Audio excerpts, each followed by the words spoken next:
Hello students, welcome in the online classes of MDN School Clyde.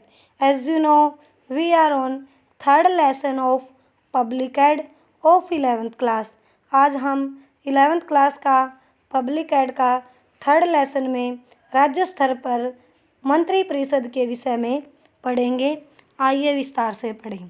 Bharat के राज्यों में संघ की भांति संसदीय शासन प्रणाली की स्थापना की गई है। राज्यपाल नामात्र का अध्यक्ष है और शासन के कार्यों में उसको परामर्श देने के लिए एक मंत्री परिषद की व्यवस्था की गई है।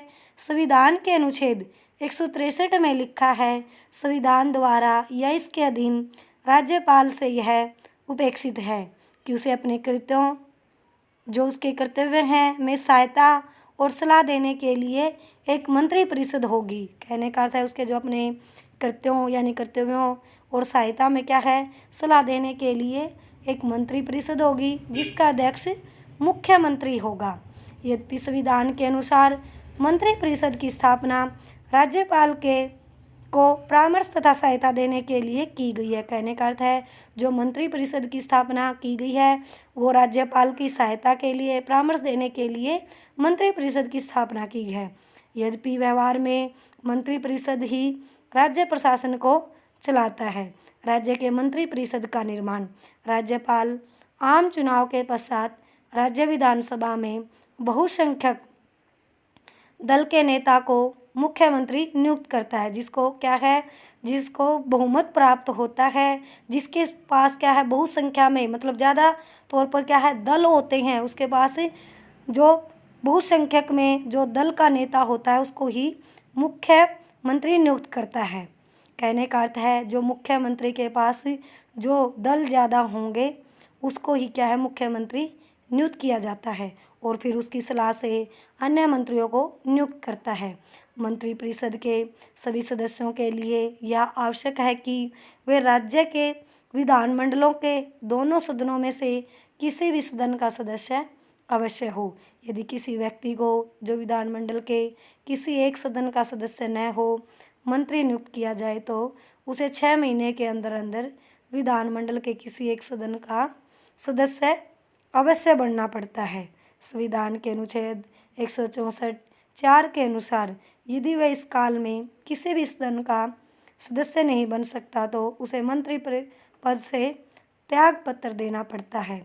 यहाँ यह उल्लेखनीय है कि ऐसे मंत्री की 6 महीने के पश्चात पुनर्नियुक्ति असंवैधानिक है। सर्वोच्च न्यायालय के द्वारा 1996 में पंजाब मंत्री परिषद में तेज प्रकाश सिंह को 6 महीने में बिना विधानमंडल की सदस्यता प्राप्त किए मंत्री परिषद में पुनर्नियुक्ति के संबंध में निर्णय देते हुए कहा था कि किसी व्यक्ति को जो सदन का सदस्य नहीं है मंत्री के रूप में 6 मास के कार्यकाल की समाप्ति पर निर्वाचित हुए बिना पुनर्नियुक्ति नहीं की जा सकती। राज्यपाल द्वारा मुख्यमंत्री तथा अन्य मंत्रियों की नियुक्ति वास्तव में एक औपचारिकता है। राज्यपाल को विधानसभा में जिस दल का बहुमत है तथा उस दल का जो नेता है उसे अवश्य ही मुख्यमंत्री नियुक्त करना पड़ता है। यहाँ यह स्पष्ट है कि राज्य मंत्री परिषद के अन्य सदस्यों की नियुक्ति राज्यपाल मुख्यमंत्री के परामर्श से करता है। राज्यपाल किसी ऐसे व्यक्ति को मंत्री परिषद में शामिल नहीं रख सकता जिसे मुख्यमंत्री ने चाहता हो। कहने का अर्थ है राज्यपाल और मुख्यमंत्री दोनों ही परामर्श करके क्या है मंत्री परिषद में व्यक्ति को शामिल कर सकते हैं। 16वीं लोकसभा चुनाव अप्रैल मई 2014 के समय सिक्किम, अरुणाचल प्रदेश, ओडिशा, आंध्र प्रदेश एवं तेलंगाना में हुए विधानसभा के चुनाव में क्रमशः बहुमत प्राप्त यानी जिसको बहुमत प्राप्त है और जिसको क्या है भाई बहुत ज़्यादा मात्रा में बहुमत प्राप्त हुआ है दल उसको जीत हासिल हुई है। दल एवं उसके नेता सिक्किम डेमोक्रेटिक फ्रंट के नेता पवन कुमार चामलिंग, कांग्रेस के नेता नबम तुर्की और बीजू जनता दल के नेता नवीन पटनायक, तेलुगु देशम पार्टी के नेता चंद्रबाबू नायडू तथा तेलंगाना राष्ट्र समिति के नेता चंद्रशेखर राव को संबंधित राज्यों के राज्यपाल द्वारा स्पष्ट बहुमत दल के नेता चुनने के कारण मुख्यमंत्री पद की शपथ दिलाई गई। तत्पश्चात संबंधित राज्यों के परामर्श से राज्यपाल द्वारा अन्य मंत्रियों को शपथ दिलाई गई। इसी तरह अक्टूबर 2014 में हुए हरियाणा विधानसभाई चुनाव में 47 विधानसभा सीटों के साथ अकेले स्पष्ट बहुमत प्राप्त कर भाजपा विधायक दल के नेता श्री मनोहर लाल खट्टर को राज्यपाल द्वारा 26 अक्टूबर 2014 को मुख्यमंत्री पद की शपथ दिलाई गई। तत्पश्चात राज्यपाल द्वारा मुख्यमंत्री के परामर्श से 6 कैबिनेट मंत्री और 3 राज्य मंत्रियों को शपथ दिलाई गई। इस प्रकार राज्य मंत्री की परिषद का गठन किया गया। अक्टूबर-नवंबर 2015 में हुए बिहार विधानसभा चुनाव में राजद जनता दल यूए कांग्रेस महागठबंधन को 243 सीटों में से 178 सीटों के साथ 2/3 बहुमत में विजय मिली और गठबंधन के नेता चुने गए। श्री नीतीश कुमार को बिहार के राज्यपाल द्वारा 20 नवंबर 2015 को मुख्यमंत्री पद की शपथ दिलाई गई। यहाँ यह भी स्पष्ट है कि संविधान के अनुच्छेद 164 के अनुसार मध्य प्रदेश, ओडिशा, छत्तीसगढ़ एवं झारखंड के मंत्रिमंडलों में ऐसा मंत्री होना आवश्यक है, जरूरी है, जो आदिम कबीलों के कल्याण को देखे और उसी मंत्री को अनुसूचित जातियों तथा पिछड़े वर्गों के कल्याण की जिम्मेवारी भी सौंपी जा सकती है। कहने का अर्थ है जो आदिम कबीले हैं, जो आदिवासी हैं, उनके कल्याण और भलाई के बारे में सोचे और जो व्यक्ति, जो मंत्री इन आदिम कबीलों के कल्याण के बारे में सोचता है, उसे ही मंत्री को अनुसूचित जातियों तथा पिछड़े वर्गों के कल्याण के लिए जिम्मेदारी सौंपी जाती है। विभागों का विभाजन यानी बंटवारा करना। संविधान के अंतर्गत मंत्रियों में विभागों का बंटवारा करने का उत्तरदायित्व राज्यपाल पर निर्भर है, लेकिन वास्तव में यह कार्य मुख्यमंत्री द्वारा ही किया जाता। कहने का अर्थ है मुख्यमंत्री और राज्यपाल दोनों ही परामर्श करके विभागों का बंटवारा करते हैं। राज्यपाल मुख्यमंत्री की इच्छानुसार ही मंत्रियों को विभाग सौंपता है। कहने का अर्थ है भी मुख्यमंत्री की इच्छानुसार ही राज्यपाल क्या है, मंत्रियों को विभाग सौंपता है तथा बाद में मंत्रियों के विभागों में परिवर्तन भी कर सकता है, फेरबदल भी कर सकता है। कार्यकाल। मंत्री राज्यपाल के प्रसाद परिवर्तन अपने पद पर बने रहते हैं, लेकिन वास्तविकता यह है कि मंत्री विधानसभा में विश्वास प्राप्त करने तक अपने पद पर बने रहते हैं। जैसे ही उनके विरुद्ध अविश्वास का प्रस्ताव पास हो जाता है तो उन्हें अपने पद से त्याग पत्र देना पड़ता है। मंत्री पद पर किसी भी व्यक्ति को नियुक्त किया जा सकता है, लेकिन अगर वह 6 महीने के अंदर विधानमंडल में किसी सदन का सदस्य निर्वाचित नहीं हो सकता तो उसे क्या है, 6 महीने के बाद क्या है, त्याग पत्र देना पड़ता है। वेतन तथा भत्ते। मंत्रियों के वेतन तथा भत्ते राज्य विधानमंडल द्वारा समय समय पर निश्चित किए जाते हैं। जैसे मई 2017 को हरियाणा राज्य की विधानसभा द्वारा पारित अधिनियम के अनुसार मुख्यमंत्री एवं अन्य मंत्रियों को 60,000 रुपये मासिक वेतन प्राप्त होगा। और यहाँ ये उल्लेखनीय है कि इस संबंध में प्रत्येक राज्य के विधानमंडल को अपने मंत्रिमंडल हेतु वेतन भत्तों को निश्चित करने का अधिकार है। अतः सभी राज्यों में इस संबंध में वेतन एवं भत्तों की भिन्नता पाई जाती है। अपने राज्यों की आर्थिक स्थिति के अनुसार क्या है, सभी राज्यों में वेतन एवं भत्तों में क्या है, विभिन्नता पाई जाती है। मंत्रियों का वर्गीकरण। मंत्रिपरिषद एक संयुक्त निकाय है। इसमें सामान्यतः 3 वर्गों के मंत्री होते हैं। कैबिनेट मंत्री, सबसे पहले हम पढ़ेंगे कैबिनेट मंत्री, फिर क्या है राज्य मंत्री, उप मंत्री। इसके अतिरिक्त कुछ राज्यों में संसदीय सचिवों की भी नियुक्ति होती है।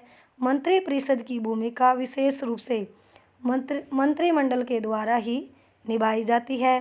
पहले वर्ग के मंत्री इसके सदस्य होते हैं तथा इसकी बैठकों में भाग लेते हैं। मंत्रिमंडल जो कैबिनेट की बैठक में राज्य मंत्री उप मंत्री भाग नहीं लेते। यदि उनके विभाग से संबंधित किसी मामले पर विचार करना हो तो मुख्यमंत्री की इच्छा से उन्हें बैठक में शामिल किया जा सकता है। मंत्रिमंडल के सभी निर्णय मंत्रिपरिषद के सदस्यों को अनिवार्य रूप से मानने पड़ते हैं। मंत्रिमंडल की बैठकों की अध्यक्षता मुख्यमंत्री करता है और इसकी कार्रवाई को गुप्त रखा जाता है। मंत्रिपरिषद का उत्तरदायित्व। मंत्रिपरिषद सामूहिक रूप से राज्य की विधानसभा के प्रति उत्तरदायी होती है। अगर कोई मंत्रिपरिषद की नीति के विरुद्ध कार्य करता है तो मुख्यमंत्री उसे त्यागपत्र देने के लिए कह सकता है। अगर वह मंत्री त्यागपत्र देने से इनकार करे तो उसे राज्यपाल से कहकर हटा दिया जाता है। उसके क्या है जो उसके त्यागपत्र दिया जाता है, उसके पद से क्या है, राज्यपाल के द्वारा अपदस्थ करवा दिया जाता है। जहां मंत्रिपरिषद के सभी सदस्य सामूहिक रूप से विधानसभा के प्रति उत्तरदायी हैं, वहां मंत्रिपरिषद के सभी मंत्रीगण व्यक्ति के रूप से ही विधानसभा के प्रति उत्तरदायी हैं। अगर विधानसभा किसी एक मंत्री के विरुद्ध बेईमानी के आरोप में अविश्वास का प्रस्ताव पास कर देती है तो केवल वही मंत्री त्यागपत्र देता है, अन्य मंत्री अपने पद पर बने रहते हैं। सदस्य संख्या। संसद द्वारा पारित 91वें संशोधन द्वारा मंत्रिपरिषद की संख्या को सीमित करने का निर्णय किया गया है। इस संशोधन के अनुसार यह निश्चित किया गया है कि केंद्र व राज्यों में व्यवस्थापिका विधानमंडल के निम्न सदन के कुल सदस्यों की संख्या से प्रधानमंत्री या मुख्यमंत्री सहित मंत्रिपरिषद के सदस्यों की संख्या 15% से अधिक नहीं हो सकती। निम्न सदन यानी लोकसभा का सदन। और इस तरह इस संशोधन द्वारा राज्यों में बनने वाले जम्बो मंत्रिमंडल पर अंकुश यानी रोक लगाने का प्रयास किया गया है। 7 जुलाई 2004 से लागू होने वाले इस अधिनियम में छोटे राज्यों में जहां विधायकों की संख्या कम है वहां मंत्रियों की संख्या 12 तक रखने की छूट दी गई है। जम्मू कश्मीर को संविधान में विशेष दर्जा प्राप्त करने के कारण यह कानून लागू नहीं है। दिल्ली के मामले में विधानसभा के सदस्यों की संख्या 17 होने के बावजूद राष्ट्रीय राजधानी क्षेत्र दिल्ली अधिनियम 1993 के अधीन मंत्रियों को अधिकतम संख्या मुख्यमंत्री सहित 7 ही हो सकती है। संयुक्त मंत्रिमंडल। भारत की राजनीति में एक संयुक्त मंत्रिमंडल के रूप में नया संविधान विकास हुआ है। राज्यों के विभिन्न राजनीतिक दलों में संयुक्त यानी इकट्ठी सरकारें बनाई गई हैं। वे सफलतापूर्वक कार्य करती रही हैं। यद्यपि ऐसी संयुक्त सरकारें चुनाव से पूर्व हुए समझौतों एवं वादों में किसी एक दल को स्पष्ट बहुमत न मिलने के कारण उत्पन्न परिस्थितियों के परिणाम स्वरूप हुए समझौते के आधार पर अस्तित्व में आती रहती हैं। भारत में अनेक राज्यों जैसे महाराष्ट्र, मणिपुर, जम्मू कश्मीर, आसाम, आंध्र प्रदेश, पुदुचेरी, झारखंड आदि में संयुक्त मंत्रिमंडल का गठन हुआ यानी इकट्ठा। 16वीं लोकसभा चुनाव 2014 के साथ शेष आंध्र प्रदेश विधानसभा के हुए चुनाव में चुनाव से पूर्ण हुए तेलुगु देशम पार्टी एवं भाजपा गठबंधन को 175 सीटों में से 102 सीटों के साथ स्पष्ट बहुमत प्राप्त होने पर तेलुगु देशम पार्टी के नेता एन चंद्रबाबू नायडू के नेतृत्व में 8 जून 2014 को संयुक्त मंत्रिमंडल का गठन किया गया। कहने का अर्थ है भी किसी को पूर्ण रूप से बहुमत नहीं मिलता तो क्या है दूसरी पार्टी के साथ गठबंधन करके वो क्या है पूर्ण रूप से सरकार बना सकती है। और इसी तरह अक्टूबर 2014 में महाराष्ट्र विधानसभा चुनाव में किसी भी दल को स्पष्ट रूप से बहुमत नहीं प्राप्त हुआ और भाजपा के सबसे बड़े दल के रूप में उभरने के कारण राष्ट्रवादी कांग्रेस पार्टी के बाहरी समर्थन से भाजपा नेता श्री देवेंद्र फडणवीस के नेतृत्व में सरकार का गठन किया गया। यद्यपि कुछ समय पश्चात शिवसेना के भाजपा सरकार में शामिल होने के निर्णय के पश्चात महाराष्ट्र में संयुक्त मंत्रिमंडल का गठन हुआ। नवंबर-दिसंबर 2014 में झारखंड विधानसभा चुनाव में भाजपा नेतृत्व वाले भाजपा आजस गठबंधन को स्पष्ट बहुमत प्राप्त हुआ और भाजपा नेता श्री रघुवर दास के नेतृत्व में 28 दिसंबर 2014 को झारखंड में संयुक्त सरकार का गठन किया गया। दो या दो से अधिक जो दल हैं, एक या दो से अधिक क्या है, दो दल मिलकर क्या है गठबंधन करते हैं और इकट्ठी संयुक्त सरकार बनाते हैं। इसी तरह फरवरी मार्च 2017 में हुए 5 राज्यों में विधानसभा चुनाव में विशेषकर गोवा एवं मणिपुर में त्रिशंकु विधानसभा की स्थिति में दोनों राज्यों में भाजपा के नेतृत्व में अन्य दलों के सहयोग से संयुक्त मंत्रिमंडल का गठन हुआ और गोवा में श्री मनोहर पर्रिकर के नेतृत्व में, तो मणिपुर में एन वीरेन सिंह के नेतृत्व में संयुक्त मंत्रिमंडल का गठन हुआ। शपथ। प्रत्येक मंत्री का अपना पद ग्रहण से पहले राज्यपाल के समक्ष एक पद एवं गोपनीयता की शपथ लेनी होती है। इस शपथ के द्वारा वह यह प्रण करता है कि वह अपने कर्तव्यों को पूर्ण निष्ठा के साथ पालन करेगा। वही अपने कर्तव्यों का पूर्ण रूप से पूरी निष्ठा और आदर के साथ क्या पालन करूँगा और सरकार के किसी भेद को बाहर नहीं बताऊँगा। कहने का अर्थ है जो सरकार के अंदर जो नीति जो कार्यक्रम होते हैं वो सरकार का भेद कहीं बाहर नहीं बताऊँगा।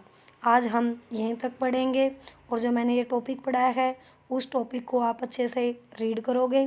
Thank you students, have a nice day. घर पर रहें, सुरक्षित रहें।